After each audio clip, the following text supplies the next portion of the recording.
할렐루야. 다시 한번요. 할렐루야. 우리 한번 옆에 분들한테 마스크 조금 내리고 인사를 하면 좋을 것 같아요. 얼굴을 좀 보고 네, 반갑습니다 하고 한번 인사해 주시겠어요? 네.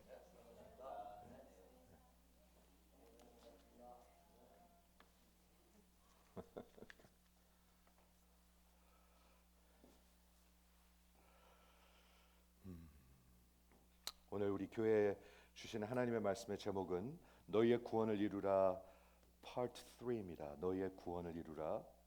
그리고 오늘 그 밑에 제목은 여기 발륨 조금만 더 줄래요?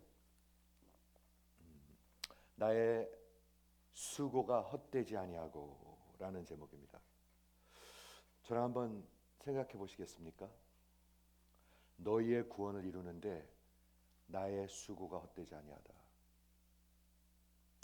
여러분 이게 보통 관계가 아니겠죠? 여러분들의 구원을 이루어가는데 나의 수고가 헛되지 아니하다. 이건 성경에서 주시는 관계입니다. 한번 가만히 한번 생각해 보시겠어요? 제가 이번 주에 생각해 봤어요. 이게 목회자가 가져야 할 올바른 마음인가?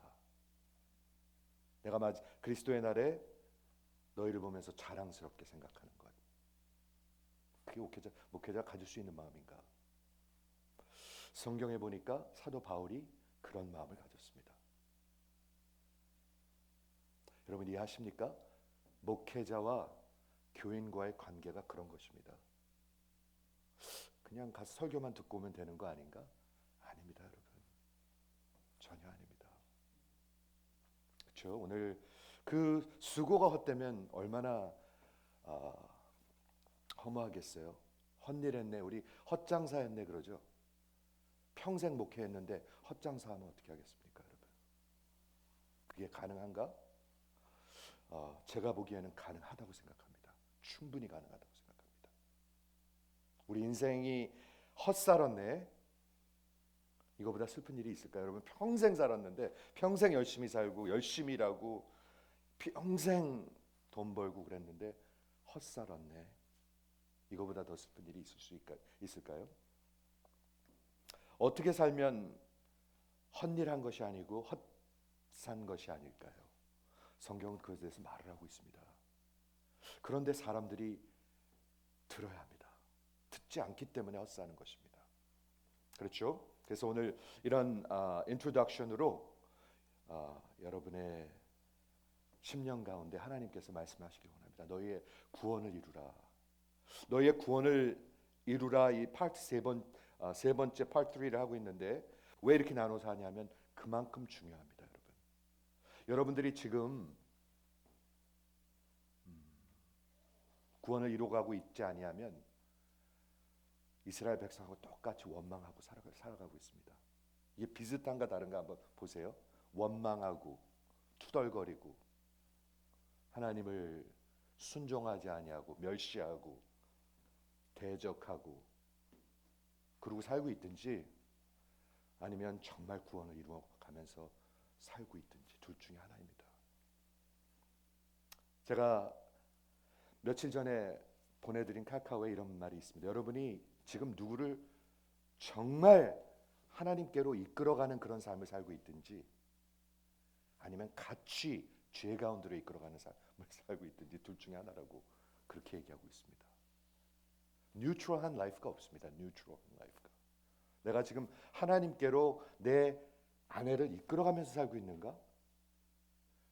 내가 하나님께로 오늘 자녀에 대해서 얘기할 거기 때문에 내 자녀들이 나 때문에 예수를 정말 믿어가면서 살고 있는가?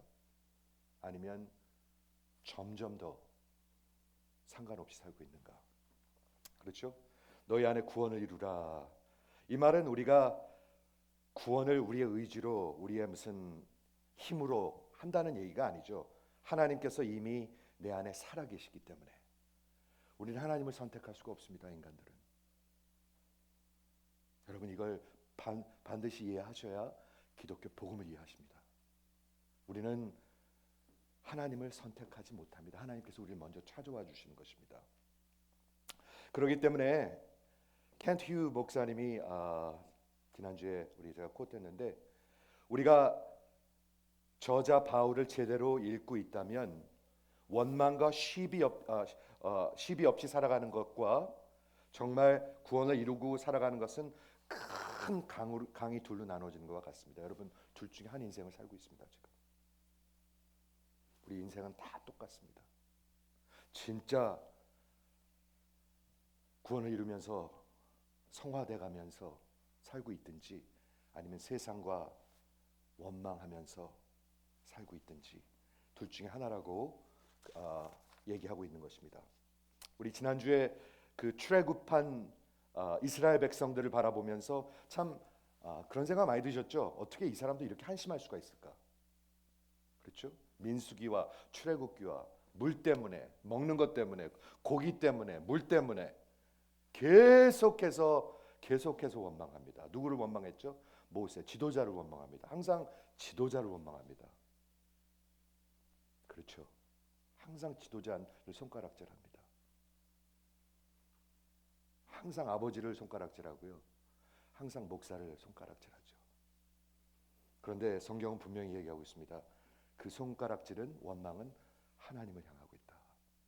하나님을 향하고 있다고 지난주에 우리 말씀드렸습니다. 하나님께서 바다를 갈라놓으셨습니다. 홍해를 갈라서 진태양난의 이스라엘을 구원하셨습니다.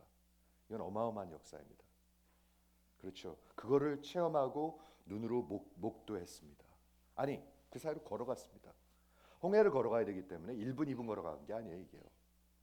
어쩌면은 밤새도록 걸어갔을 수도 있어요. 그런데 까맣게 잊어먹어요. 그리고 이스라엘 역사를 보면 원망의 역사입니다. 원망의 역사. History of grumbling. 우리 인생이 원망의 인생이면 얼마나 슬프겠습니까? 하나님 만나지 못하면 그렇게밖에 못 삽니다. 반드시 그렇다고 얘기하고 있는 것입니다. 오늘 이제 파트 3는 뭐냐면 원망과 시비를 없이 하고 그러면 어떻게 바울은 정말 아버지의 마음으로 목자의 마음으로 교회를 향해서 살라고 권면하고 있는지 오늘 한번 보도록 하겠습니다. 그렇죠. 그러므로 나의 사랑하는 자들아, 너희는 나 있을 때뿐 아니라 지금 나 없을 때에도 항상 순종하고, 순종하는 사람들이 구원을 이뤄가는 사람들입니다. 맨날 순종하지 않으면 어떻게 구원을 이뤄가겠어요? 그렇죠? 순종하는 게 구원을 이루어가는 거죠. 두렵고 떨림으로 너희의 구원을 이루라. 너희 안에서 일하시는 이는 하나님이시니. 이게 기독교 복음과 다른 모든 종교와 다른 것입니다. 하나님이 이미 우리 안에 살아계십니다. 그게 성도입니다. 아니면 아직 아니고요. 그렇죠? 그게 성도입니다. 너희 안에서 일하시는 이는 하나님이시니 자기의 기쁘신 뜻을 위하여 너희에게 소원을 주시고, 자꾸 하나님을 찾고 싶어 합니다. 성경을 읽고 싶어 합니다. 성경을 정말 하나님 나도 이것 좀 이해하게 해주세요. 그런 마음이 생깁니다. 하나님 나도 여기서 생명을 좀 얻게 해주세요. 이런 마음들이 생깁니다. 그런 소원을 주신다는 것입니다. 그런데 우리가 마음을 먹어도 말이죠, 작심삼일 가다가 출애굽기까지도 못 가는 사람들도 많아요. 굉장히 많아요. 성경을 한 번 못 끝내는 경우가 많아요. 우리 제자반에서 지난주에 요한계시록을 마쳤습니다. 1년을 통해서 우리 구약 신약 성경을 한번 쭉 다 같이 읽었습니다. 아주 자세히 읽었습니다. 여러분, 이런 소원을 주신다는 거예요. 그게 하나님이 살아계시다는 증거죠. 우리 그런 소원이 일어나시기를 주의 이름으로 축원을 드립니다. 한번 아멘 해보세요. 아멘 하셔야 합니다. 여러분, 그 소원 나 그 필요 없어요. 아니에요. 그거 소원 필요해요. 마음이 없으면요 시작도 못해요. 그렇죠? 그래서 그 소원을 주시고 행할 수 있게 하신다. 그리고 이 성경이 확 턴해가지고 예상치 못한 턴을 해가지고 원망과 시비가 없이 살라. 그 마음속 원망은 깊은 곳에서부터 올라오는 것입니다. 뭐로부터? 내 인생에 대한 불만족, dissatisfaction. 제가 한번 여쭸는데요. 집에 가서 한번 생각해 보셨는지 모르겠는데 내 인생이 진짜 행복하고 만족스러운 분 예수 안에서 있으시죠? 한번 속으로 아멘해 보시겠습니까? 네, 하나님, 제 인생은 만족스럽습니다. 내 잔이 넘치나이다. 우리 그런 인생이죠. 우리 주님이 내 안에 살아계시니까. 이 인생이 참 고달퍼요. 그리고 막 어그러지고 삐뚤어졌어요. 하지만 그 가운데서 하나님이 나를 찾아와 주셨어요. 그런 만족이 있을까요? 없을까요? 만족이 있습니다, 여러분. 만족이 있습니다. 그 만족이 없다면 도대체 이 세상에 뭐가 여러분을 만족시켜 준다는 얘기입니까? 그렇죠? 그래서 정말 원망과 시비 없이 하고 이제 오늘 본문을 봅니다. 너희가 흠이 없이 순전하여, 흠이 없고 순전하여, blameless and innocent, 깨끗하게 퓨어하게, 그렇죠? 그래서 이 어그러지고 거스리는 세대 가운데서 하나님의 흠 없는 자녀로서 세상에 그들 가운데 빛들로 나타나며, 우리 보러 빛들로 빛을 비추라고 얘기하고 있습니다. 좀 이따 설명하겠습니다. 생명의 말씀을 밝혀 나의 다름질이 헛되지 아니하고 내 수고가 헛되지 아니함이라. 이게 누가 하고 있는 얘기죠? 사도 바울이 하고 있는 얘기, 지도자가 하고 있는 얘기, 목회자가 하고 있는 얘기네요. 내가 헛목회하지 않게 하십시오. 헛사도 사역하지 않게 하십시오. 어떻게? 여러분들이 구원을 이루어감으로. 한번 생각해 보세요. 그게 우리의 관계예요. 그렇죠? 그래서 그리스도의 날에 내가 자랑할 것이 있게 하려 함이라. 사도 바울이 자랑할 것이 있게 해달라고 그러네요. 그렇죠?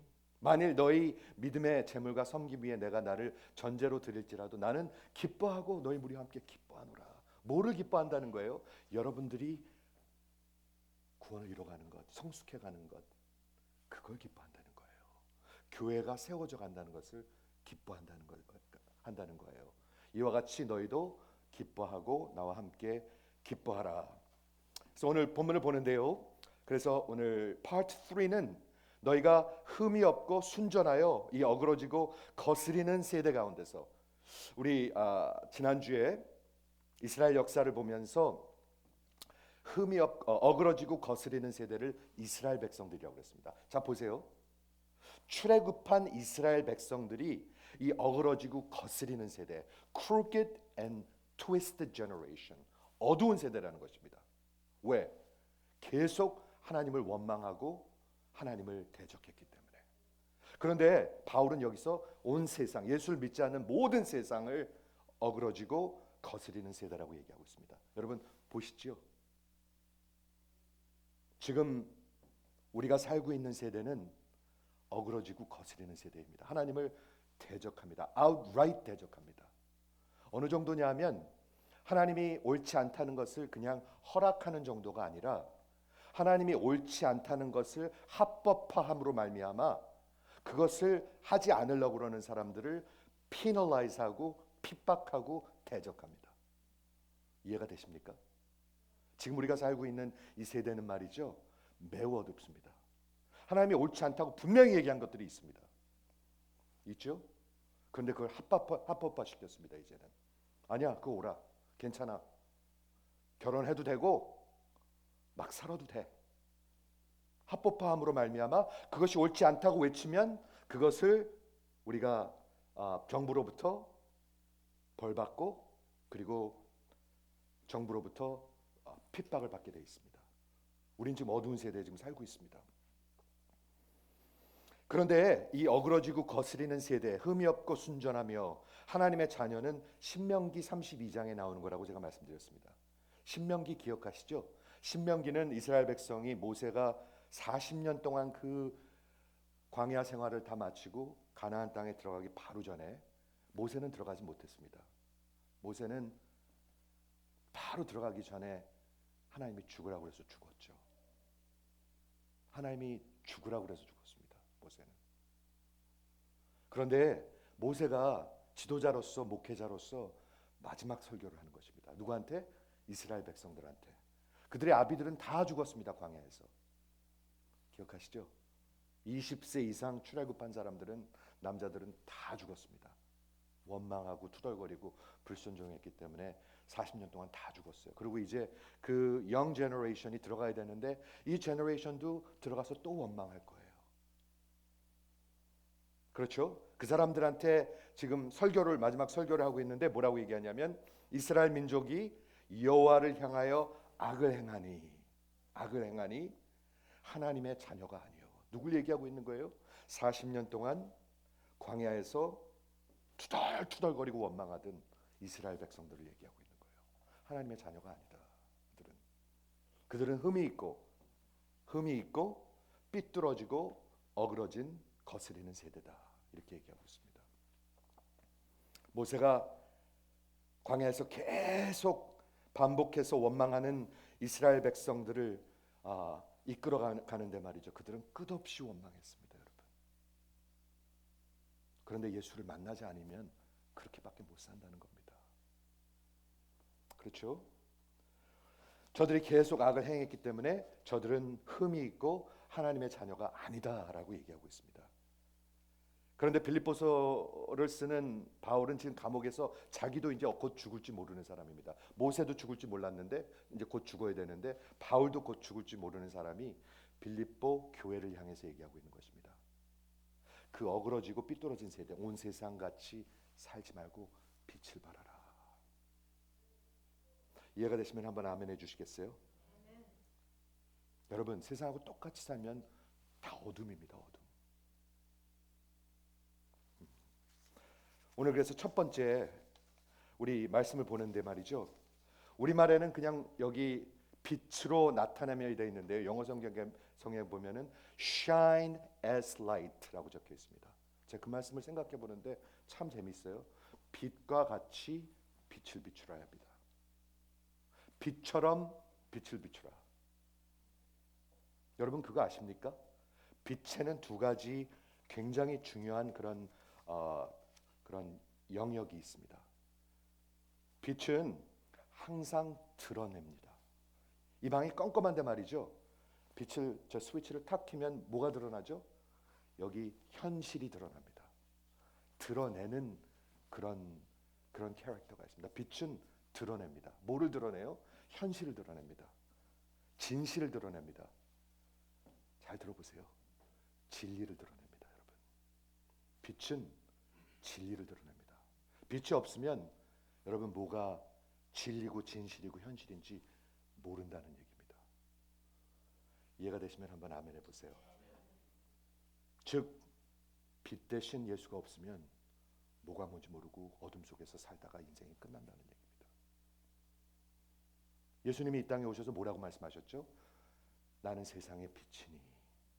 나는 세상의 빛이니. 요한복음 1장에 보면 빛이 이 땅에 오셨는데 어둠이 그 빛을 알아보지 못하더라. 여러분이 이곳에 앉아 있을 수 있는 것은 하나님께서 은혜를 주셔서 그 빛 대신 예수를 알아보셨기 때문에 오신 것입니다. 아니면 캄캄한 어둠 속에서 지금 살고 있는 것이죠. 마태복음 5장 14절에 이렇게 예수님이 말씀하셨습니다. 너희는 세상의 빛이라. 예수님이 빛이신데요, 들어보세요. 너희는 세상의 빛이라. 컴컴한 세상에 가서 여러분들이 가서 뭐를 할 필요가 없어요. 그냥 있기만 하면 빛을 발하는 거예요. 왜? 빛은 빛을 발하게 돼 있어요. 빛이 아닌 것은 아무리 하려고 해도 빛이 안 나와요. 노력으로 해결이 안 되는 거예요, 그게요. 너희는 세상의 빛이라. 왜 우리가 세상의 빛인가요? 예수, 빛 대신 예수가 내 안에 살아계시기 때문에. 이게 복음이죠. 내가 해야, 좋은 일을 해야, 성안한 일을 해야, 행해야 빛으로 바라는 것은, 그것은 행위로 하는 것이고요. 근데 복음은 내 안에 예수님이 살아계시기 때문에 내가 사람들을 긍휼히 여기고 너무 큰 욕심 부리지 아니하고 똑같이 싸우지 아니하고 똑같이 원망하지 아니하고 직장에서 원망하지 아니하고 투덜대지 아니하고. 직장에서 혹시 투덜투덜 대시는 분 한번 아멘 해보세요. 제가요 병원에서 레지던트 할 때요 정말 놀랄 정도로 많이 투덜거리더라고요 사람들이. 성경 공부 때 제가 말씀을 드렸는데 말이죠. 제가 병원에서 레지던트 하는데 그 사람들 1년에 6주 휴가를 받습니다. 6주. 저는 그게 뭔지 모르겠어요. 6주를 휴가를 받는 사람들이 휴가가 너무 적다고 투덜투덜거려요. 할러데이 다 쉽니다. 그런데 일하는 날이 너무 많다고 투덜거려요. 환자들이 너무 많다고 투덜거리고 환자들이 너무 안 오니까 너무 안 온다고 투덜거려요. 날씨가 너무 덥다고 투덜거리고 날씨가 너무 춥다고 투덜거려요. 보수가 너무 물렁텅이라고 투덜거리고 페이가 너무 작다고 투덜거리고 인플레이션이 너무 크다고 투덜거리고 왜 민주당이 대통령이 됐냐고 투덜거리고. 여러분 뭐 말한 줄 아십니까? 이 세상은 투덜투덜 원망하는 세대입니다. 왜? 자기 중심이기 때문에 만족이 없습니다. dissatisfied. 그런데 여러분은 빛으로 빛을 비추라. 그럼 어떻게 해야 될까요? 그게요. 노력해서 되는 거예요? 아니요. 노력하실 필요 없어요. 빛은 가만히 있으면 빛을 비추는 게 빛이에요. 이해가 되십니까? 첫째 빛은 이렇게 reveal하고 드러내는 그런 힘이 있고요. 두 번째 캐릭터는 뭐냐면 빛은 항상 어둠을 이깁니다. 어두운 곳에 빛을 하나 갖다 놔보세요. 빛이 이기나 어둠이 이기나. 어둠이 빛을 확 덮어버립니까? 그런 일 없습니다. 조그마한 촛불 하나라도 빛은 밝히게 되어 있습니다. 승리하게 되어 있습니다. 너희는 세상의 빛이니 산 위에 있는 동네가 숨겨지지 못할 것이요 산 위에 있는 동네를 어떻게 숨깁니까? 그만큼 빛은 숨길 수 없다는 것입니다. 내 안에 예수가 있으면 숨길 수 없다는 것입니다. 여러분, 사람이 등불을 켜서 말 아래 두지 아니하고 등경 위에 두나니 집안 모든 사람들에게 비추느니라. 우리 비치시면요 우리 집안 모든 사람에게 비춰줘요. 아버지가 비치면 비춰줘요. 어머니가 비추면은요 집안 모든 사람들에게 비춰줘요. 예수님은 그렇게 얘기하고 있어요. 이와 같이 너희 빛이 사람을 비치게 하여 그들로 너희의 선한 행실을 보고 하늘에 계신 너희 아버지께 영광을 돌리게 하라. 제가 이 말을 생각해 보는데 이렇게 돼 있습니다. 빛은 막 비추려고 노력을 할 필요가 없습니다. 빛은 가만히 있으면 비춰집니다. Shine as lights. 내가 비친 것을 알고 살아가면 됩니다. 내가 비치면 비치게 돼 있습니다. 이해가 되시나요? 이해가 되시기 바래요. 많은 사람들이 뭐를 해야 비친 줄 알아요. 억지로 안 돼요. 억지로 하는 사람도 없어요.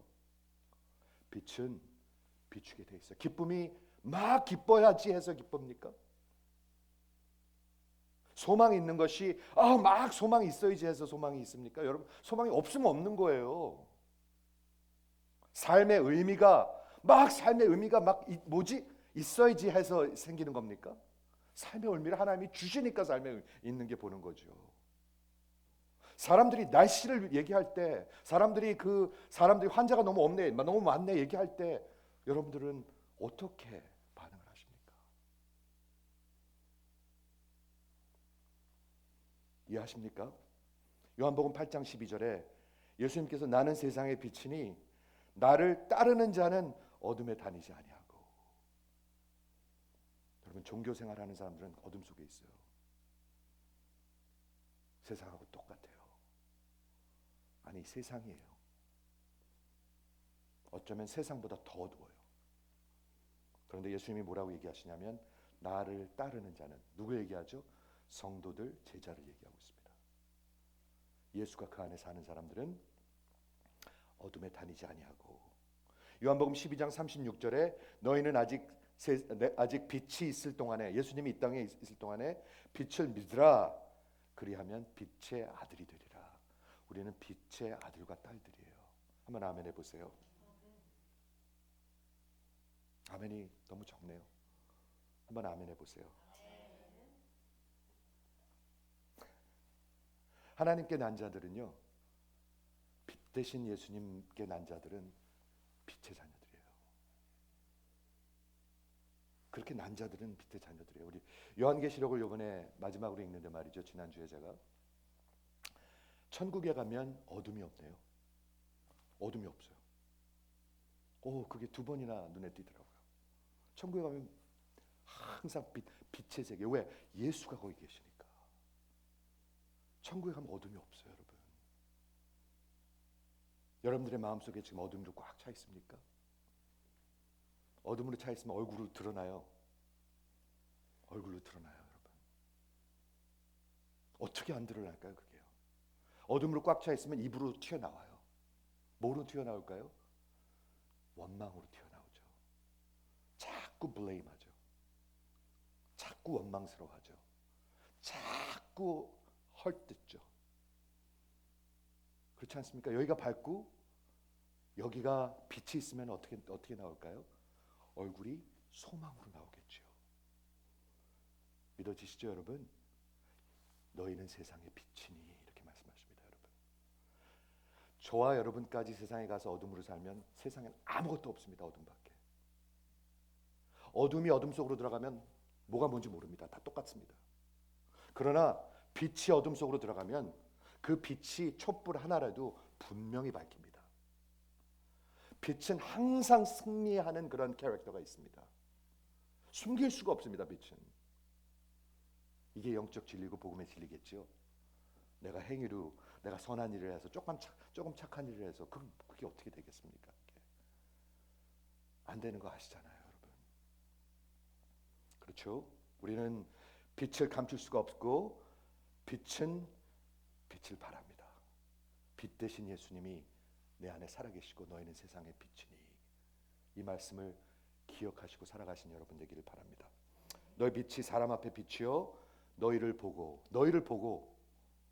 세상은 여러분을 보고 있습니다. 여러분, 직장에서 내가 예수 믿는 사람인지 아는 분 하면 아멘 해보시겠어요? 몰라요? 예수 믿는 사람인지 몰라요? 여러분 알리십시오. 나 결혼한 사람입니다. 나한테 가까이 오지 마세요. 여자들한테 알려있죠. 나 예수 믿는 사람입니다. 나 예수님을 위해서 사는 사람입니다. 여러분, 우리 당당하게 그렇게 할 수 있어야 될 거라고 생각합니다. 저는. 너희를 보고 하나님을 보게 하라. 너희를 보고 하나님을 보게 하라. 이렇게 예수님은 말씀하고 계십니다. 우리 성도의 삶의 퀄리티는 진짜 순종이 있는가? 여러분, 직장에서 순종하시는 편이십니까? 아니면 원망하시는 편이십니까? 둘 다 있을 수 있거든요. 투덜투덜거려요, 예수 믿는 사람들도. 아이씨, 이렇게 월급이 적어. 왜 이렇게 짜? 아니면 직장에서 기쁨이 있으십니까? 아니면 늘 조용히 모르는 척하고 우울하십니까? 둘 다 있을 수 있어요. 직장에서 소망이 있는 분이십니까? 정말 소망이 있는 분이십니까? 아니면 같이 원망하십니까? 그렇죠? 우리의 삶의 퀄리티는, 우리의 인생의 삶의 모습은 우리 진리를 나눌 수 있는 플랫폼이 됩니다, 여러분. 플랫폼이 됩니다. 사람들이 물어옵니다. 그렇죠? 원망스럽고 그 시비스러워하고 막 싸우려고 그러고 막 깐죽대는 그런 크리스천들이 있으면 세상 사람들은 그 사람들을 별로 알고 싶어 하지 않습니다. 전혀 알고 싶어 하지 않습니다. 그러나 진짜 순종하고 젠틀하고 기쁨이 있고 소망이 있는 사람들은 모든 사람이 알고 싶어 합니다. 듣고 싶어 합니다. 뭐 때문에? 김 선생님, 뭐 때문에 그런 거예요? 뭐 때문에 그런 거예요? 알고 싶어 합니다. 우리 성경은 얘기하고 있습니다. 구원을 이뤄가는 사람들 어떻게 해요? 빛은 빛을 발하게 되어 있습니다. 한번 아멘 해주시겠어요? 세상은 여러분 어둡습니다. 세상이 어둡다고 느껴지는 분 그만 아멘 해보세요. 세상이 진짜 살만하고 좋은 데다. 네, 살만해요. 하지만 성경은 분명히 얘기하고 있어요. 우리 왕을 대적하고 빛의 나라를 대적하는 나라예요. 이해가 되십니까? 거기 가서 그러니까 같이 으르렁대고 싸우는 게 아니라 빛을 발하는 거예요. 왜? 빛이니까. 빛의 자녀들이니까. 그렇죠? 그래서 두 번째, 그 어그러지고 거스리는 세대 가운데 빛을 바람으로 생명의 말씀을 밝혀. 여러분, 여러분들의 삶의 퀄리티를 보고 그 사람들이 뭔가를 보냐 하면은 진리와 복음을 본다는 거예요. 아, 저 사람 진짜 하나님이 있는 사람이네. 이 빌립보서를 쓴 시대는요, 지금 우리가 살고 있는 시대보다 예수 믿는 게 훨씬 더 어려울 때입니다, 여러분. 핍박받고 로마 그 정부 아래서 정말 직장도 제대로 구하지 못하고 핍박받던 시대들입니다. 근데 사도 바울이 빌립보 교회를 향해서 뭐라고 얘기했냐면 이 어두운 세대 위에, 어그러진 세대 위에 너희는 빛을 발하라고 얘기하고 있습니다. 우리가 살고 있는 세대는 그렇게 어려운 세대가 아닙니다. 지금 서구 문화는 그렇게 어려운 데가 아닙니다, 여러분. 그렇죠? 여기서 생명의 말씀을 밝히라는 것은 진리를 밝히라는 것이죠. 아까 빛을 불을 켜면 뭐가 보인다고요? 여기 뭐가 있는지가 보여요. 어둠이 있으면 보입니까? 안 보입니까? 아무것도 안 보여요. 뭐가 뭔지 모르고 막 떠들어요, 사람들이요. 그렇게 느끼지 않으십니까? 사람들 뭐가 뭔지 모르고 막 떠들어요. 막 욕해요. 제가 그 낚시를 가고 그럴 때 보면은 욕을 너무 많이 해요. 욕이 안 붙어도 될 때 욕을 해요. 진짜 웃겨요. 그래서 제가 목사님과 늘 얘기하기 때문에 욕한 다음에 저한테 미안하다고 얘기해요. 그냥 튀어나온 다음에. 이걸 어떻게 감당이 안 되는 것 같아요. 그냥 튀어나오기 때문에.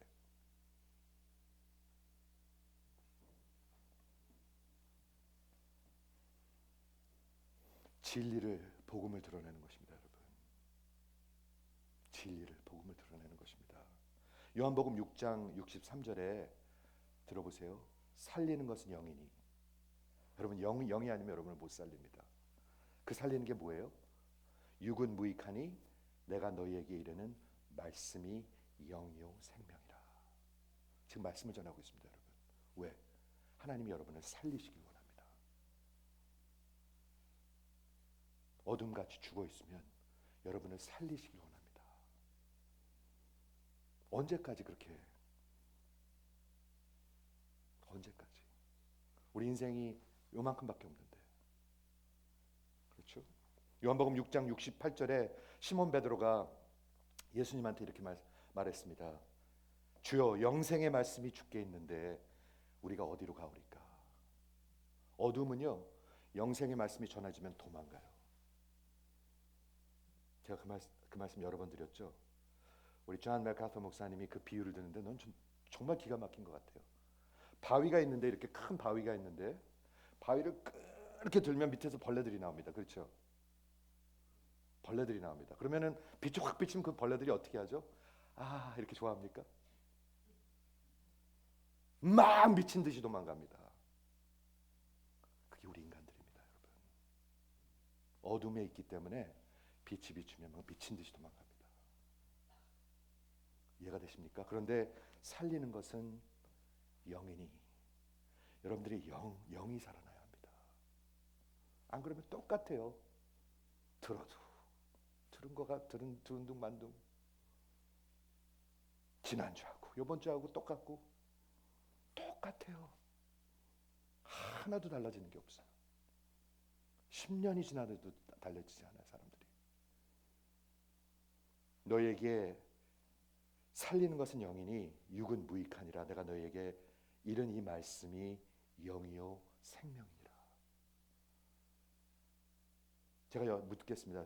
집에서 진짜 성경을 읽으시는 분, 내 영혼을 위해서 한번 속으로 아멘 해보세요. 진짜 내 영혼을 위해서 읽으시는 분 한번 아멘 해보세요. 성경 공부 참석하는 거 말고 언제까지 그런 신앙생활 합니까? 내가 내 영혼을 위해서 읽으십니까? 아니면 여러분 영혼 어떻게 돼 있습니까 지금?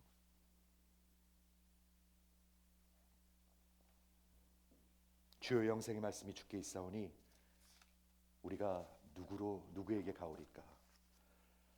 우리 빛이 비춰오면은요 바위 밑에 있는 벌레들과 같이 우리는 다 도망갑니다. 빛을 미워합니다. 왜? 어둠을 더 사랑하기 때문에.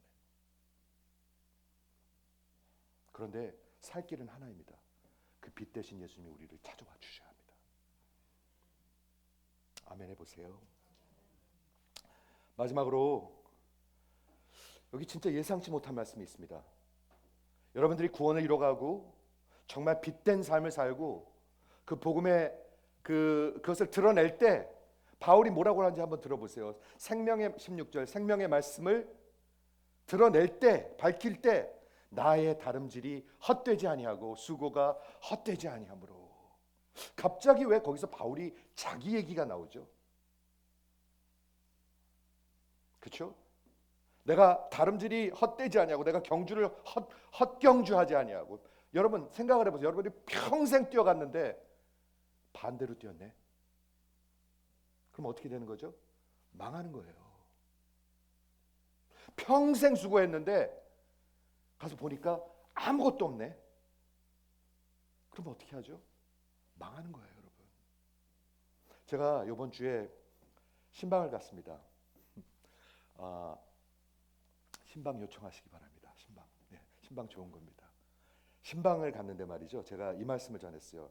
여호와께서 집을 세우지 아니하시면 세우는 자의 수고가 헛되고. 이거하고 똑같은 말이 여기 나오는 거예요.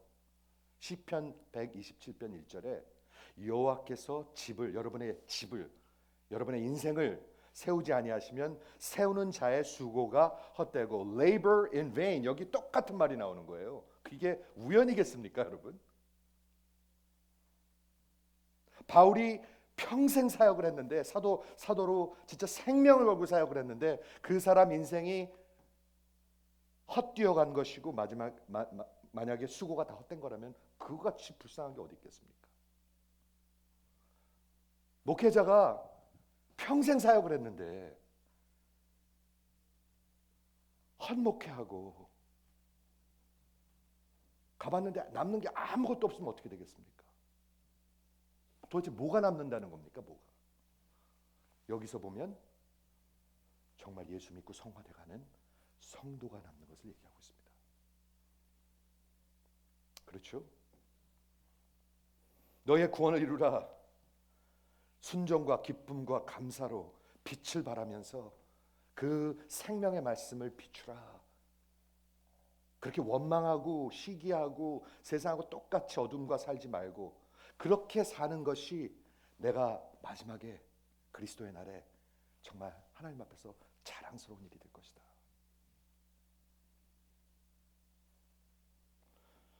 빌립보서 1장에서 기억하시죠? 사도 바울은 이 빌립보 교회를 개척하고 전도하고 세운 개척자요 아비와 같은 사람입니다. 정말 하나님의 마음으로 사랑했습니다. 내가 너희를 생각할 때마다 내 마음속에서 기쁨이 일어나고 내가 너희를 위해서 기도할 때마다 하나님께 은혜를 위해서 구한다. 이 사도 바울이 이 교회를 사랑했습니다. 아비와 같이 사랑했습니다. 여기서 바울의 목자의 마음을 볼 수가 있습니다. 목회자의 마음을 볼 수가 있습니다. 여러분 이해하고 한번 들어봐 주세요. 들어봐 주세요. 목회자의 마음을 볼 수가 있습니다. 그리스도의 날을 생각하면서 그날에 예수 안에서 모든 것이 드러나게 될 것입니다. 뭐가 남는지. 여러분 잘 들어보세요. 이 교회에 나중에 뭐가 남는지 그날은 드러나게 됩니다. 뭐가 남다는 게 무슨 말입니까? 제가 전에도 한번 설명한 적이 있는데 고린도전서에 보면 이게 설명이 되어 있습니다. 들어보십시오. 터는, 파운데이션은 예수 그리스도라. 오직 예수 위에 세워지는 게 교회고 사역이죠. 그렇죠? 예수 위에 세워지는 것인데 만일 누구든지 금과 은과 보석으로 precious stone으로 세운 자들이 있고 나무와 풀과 짚으로 세운 자들이 있습니다. 두 가지 캐러고리입니다. 금과 은과 그리고 보석. 그리고 두 번째는 나무와 짚과 그리고 풀로 세운 그런 사역이 있습니다. 두 가지 사역이 있습니다. 그런데 각 사람의 공적, 각 사람의 work, 그것이 나타날 때가 오는데 그리스도의 날에 그것을 공적을 밝힐 것인데 어떻게 밝혀요? 불로 밝힐 것이라. 들어보세요. 어떤 것인지 어떤 사역인지 불로 나타내고 그 불이 그 각 사람의 공적이 어떠한 것인지를 드러나게 할 것이다. 자, 보겠습니다. 여기 금과 은과 여기 귀한 보석으로 세워진 사역이 있습니다. 불로 태우면 어떻게 될까요? 그대로 있습니다. 오히려 순결한 금과 은과 보석이 남을 것입니다. 여기 집과 나무와 풀로 세운 사역이 있습니다. 불을 태우면 어떻게 될까요? 어떻게 될까요? 다 타서 없어집니다. 아무것도 남지 않습니다. 죄만 남습니다. 그런데 그리스도의 날에 그게 드러날 것입니다.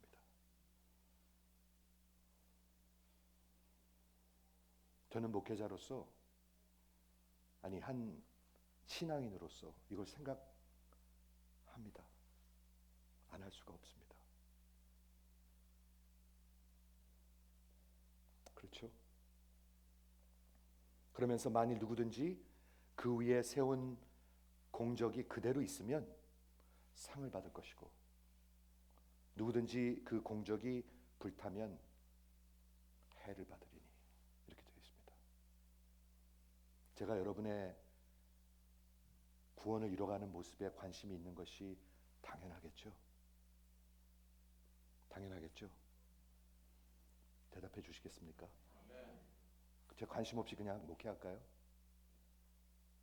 제 직장이니까 제 할 일만 하면 되고 다음 주일날 와 주시면 고마운 거고 그렇게 할까요? 그러면 저는 망할 것입니다. 아니 이미 망한 것입니다. 이미 그 사람은 죽은 사람입니다. 그렇죠? 그런데 사도 바울은 애타게 외치고 있습니다. 저도 여러분에게 좀 애타게 외치고 싶습니다. 사랑하는 성도 여러분, 저는 애타게 여러분에게 외치고 싶습니다. 이 교회가 나중에 하나님께서 분명히 어떤 것이 남는지 분명히 시험하신다고 적혀 있습니다, 여러분. 불로 하십니다, 불로. 그게 어떤 건지는 잘 모르겠어요. 그런데 예를 들어서 어떤 핍박이 왔는데 다 도망간다. 예수 다 팽개치고 도망간다. 그럼 뭐가 남는 거죠? 아무것도 안 남는 거예요. 그런데 그 불이 태워질지라도 끝까지 있는 사람들이 있어요. 신앙을 붙들고 있는 사람들이 있어요. 그러면 그 공적이 남는 거예요. 그거를 우리 성경은 하나님은 바라보고 계신 거예요. 이해가 되시죠? 빌립보서 4장, 우리 지금 2장을 아직 못 끝내고 있는데 2장을 지금 한 2주 있으면 끝날 것 같은데 빌립보서 4장 1절에 빌립보 교회를 향해서 사도 바울이 이렇게 얘기합니다. 나의 사랑하고 사모하는 형제들아, 나의 기쁨이요 나의 면류관이라고 얘기하고 있습니다. 사도 바울이 교회를 향해서 내 면류관이라고 얘기했어요. 내 상이라고 얘기하고 있습니다. 목회자가 평생 목회를 했는데 아무것도 안 남으면 어떻게 합니까? 헛뛰면 헛경주하면 어떻게 됩니까? 헛수고하면 어떻게 됩니까? 이 목회자가 해야 할 수고가 도대체 무엇입니까? 여러분들의 영혼입니다. 이해가 되신 분 한번 아멘 해주시겠어요?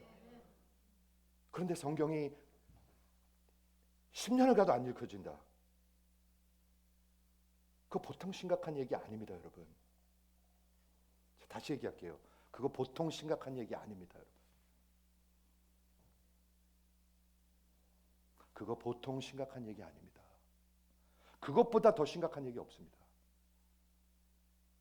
제가 주일날 맨날 이렇게 숟갈로 떠줘서 여러분들이 살 수 있을 것 같습니까? 절대로 못 삽니다, 여러분. 사랑하는 성도 여러분, 우리 오늘 빌립보서 2장을 통해서 하나님께서 이거 참 특별한 섹션인 것 같아요. 그렇지 않습니까? 이런 말 할 수 있는 교회 많지 않습니다, 여러분. 사도 바울이 그런 말을 했습니다. 여러분들이 정말 빛의 자녀로 살 때, 구원을 이루어 갈 때, 내가 마지막 날에 그리스도의 날에 내가 자랑할 것이 있을 것이다. 내 면류관이 있을 것이다. 이런 말을 합니다. 그 얘기는 뭐냐면, 그렇지 않으면은 나중에 아무것도 남지 않을 수도 있다는 얘기입니다. 저는 그렇게 생각합니다. 아무것도 남지 않을 그런 사역도 있습니다. 그렇죠? 시편 127편 1절에 여호와께서 집을 세우지 아니하시면, 여러분의 인생을 세우지 아니하시면 여러분의 수고가 다 헛될 것입니다. 여호와께서 교회를 세우지 아니하시면, 사역을 세우지 아니하시면 이 뉴하트 선교회 사역 다 헛것이 될 것입니다. 저는 그걸 믿습니다. 하나님 근데 그렇게 하지 않을 거라고 저는 분명히 믿어요. 하나님의 말씀을 그냥 선포하고 성령의 역사를 의지하면 반드시 이 말씀이 거저 돌아오지 않습니다. 심어지는 사람들이 있습니다. 모든 사역과 목양과 교회하는 것이 헛될 수가 있습니다, 여러분. 여러분의 인생이 헛될 수가 있습니다. 지금 헛수고하시는 것입니다. 헛경주하시는 것입니다. 그렇죠? 그런데 하나님께서 내 안에서 일하시면 내 인생이 가치가 있을 것입니다. 이거 하나 붙드는 것이죠. 말씀을 정리할게요.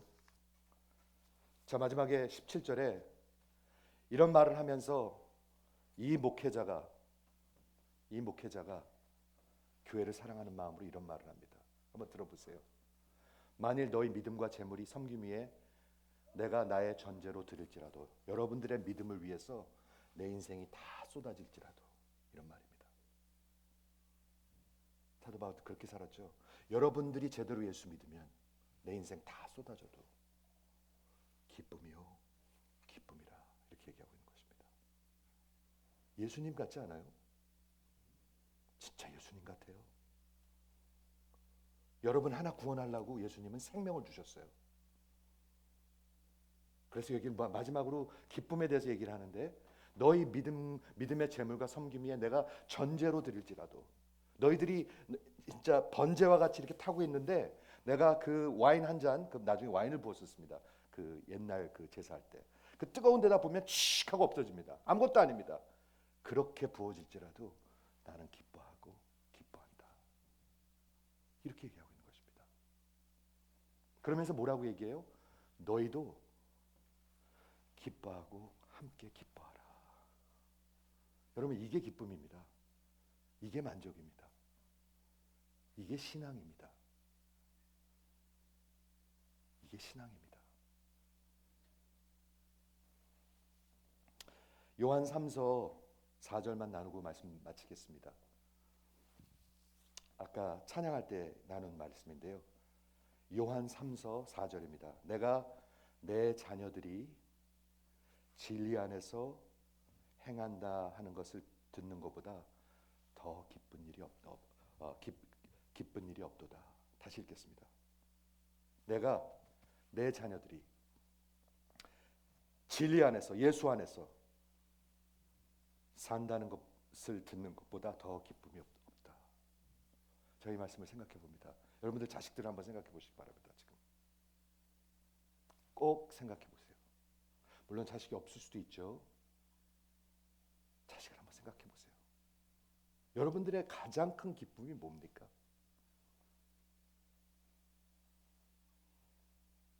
여러분 자녀들을 생각할 때 가장 큰 기쁨이 뭡니까?